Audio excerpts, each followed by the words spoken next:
اعملي لهم الأكلة دي على الفطار، بجد طعمها حلو جدًا، جدًا. هنعمل الكفتة من غير شواية ولا فرن، كمان هنعمل رز المبهر من غير رز بسمتي. نبدأ بسم الله ونصلي ونسلم ونبارك على حبيبي وشفيع رسول الله. هنحتاج بصلتين كبار مفرومين فرم ناعم ومتصفيين من المَيّة وما ترميش المَيّة، و3 رباط بقدونس متقطعين تقطيع صغير. البهارات بتاعتنا ملح، فلفل أسمر وشطة و7 بهارات وجوزة الطيب. تمام، بنحط كده معلقة فلفل أسمر، معلقة 7 بهارات، نُص معلقة شطة ونُص معلقة جوزة الطيب، ومع الملح طبعًا بتضبّطي الملح بتاعِك. بنحط معلقتين نشا ممسوحين كده على اللحمة، وبنحط نُص معلقة بيكنج باودر. بنعجن اللحمة دي عجن كويس جدًا لحد لمّا تبقى معانا بالشكل دوّة وبتلزق.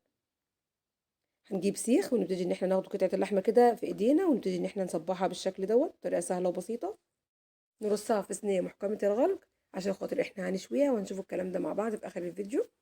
لو وصلتوا معايا لهنا ما تنسوش تعملوا لايك وتعليق جميل ومشاركة الفيديو يا أجمل متابعين. هنحط معلقتين زبدة أو معلقة كبيرة سمنة، تبتدي تنزلي عليها بمَيّة مغلية بالشكل ده. الكمية تكون بالشكل اللي انتوا شايفينه ده بالظبط كده، ونولع عليها النار ونغطي ونسيبها ونتابعها كويس. تقدروا تقلبوها كده، لو مش هتقلبوها بالشكل ده تقدروا تحطوها تحت الشوايه. انا عشان ما ادخلهاش الفرن اصلا، فهبتدي ان انا اقلب فيها كده، وبعد ما بتستوي كمان هحمرها كده مع معلقه الزبده، اقلبها كويس، طعمها بيبقى حلو جدا جدا.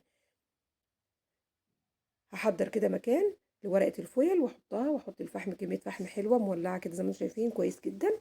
نحط عليها نص معلقه سمنه ونغطي بسرعة الصينية بتاعتنا ونسيبها كده تاخد طعم وريحة المشوي. بعد كده هنشيل ورقة الفحم كلها نرميها على طول. هنا معايا معلقة سكر بعد ما تتكرمل بالشكل ده. هنحط معلقتين الزبدة، محضرين التوابل بتاعتنا، كركم وكاري،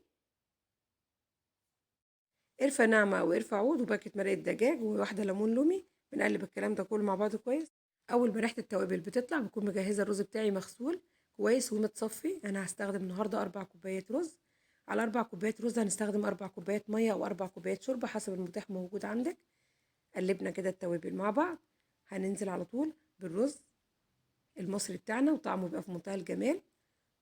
ما تنسوش لو وصلتوا معايا لهنا اللايك والمتابعة ومشاركة الفيديو يا اجمل اخوات في الدنيا. طبعا انا عندي حبه شوربه حطيتهم وهكمل ميه واسيب الرز يستوي على جنب. معانا طاسه بقى فيها معلقه زيت، ودي اهم حاجه في الوصفه بتاعتنا النهارده. بصلتين متقطعين جوانح، وهننزل كده مع 4 قرون فلفل ونقلبهم كويس لحد ما يدونا لون كده ذهبي حلو. ننزل بطماطمايه كده متقطعه، فلفل اسمر وملح، ونقلبهم كويس كده. عملنا البصل المشوي والفلفل بتاع المشويات اللي دايما بيجي لنا مع الفراخ والكفته واللحمه المشويه.